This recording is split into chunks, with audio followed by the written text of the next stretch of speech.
حالانکہ اسلام میں مہر میں بھی پتہ ہے کیا قانون ہے؟ مہر مثل.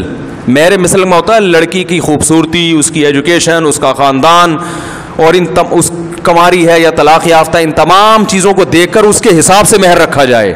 اور یہ مہر مارکیٹ میں یہ صرف عربوں میں رہ گیا ہے اور افغانیوں میں. انڈین پاکستانیوں میں یہ مہر ختم. اب مہر کیا ہو رہا ہے؟ 25,000 10,000، وہ بھی موجل بعد میں ادا کیا جائے گا. ایک صاحب میرے پاس آئے کہ میری بیوی کا مہر 25 روپے تھا، اب اس کا انتقال ہو گیا ہے تو میں دے سکتا ہوں. بوڑھے آدمی تھے. میں نے کہا 25 روپے؟ کہہ رہے ہیں یار 1948 میں شادی ہوئی تھی، 25 روپے کی بڑی ویلیو تھی. میں نے کہا اب اس تکلف کی کیا ضرورت ہے یار؟ خام خواہ میں مہر بھی دے دو گے اور آخرت میں سوال بھی نہیں ہوگا ہیں؟ تو اب نہیں دو تاکہ آخرت میں سوال تو ہو نا. 25 روپے دو بھی دو گے اور آخرت میں اللہ پوچھے گا کہ یار یہ 25 روپے کیا ہے، تو آپ کہو گے بھائی طے یہی ہوا تھا.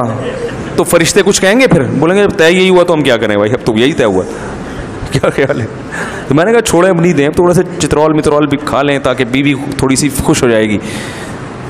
تو 50 اچھی خاندانی لڑکیاں ہیں، مہر کیا ہے؟ 50,000 20,000. لڑکا کما رہا ہے 2 لاکھ 3 لاکھ 4 لاکھ، مہر کیا رکھ رہا ہے؟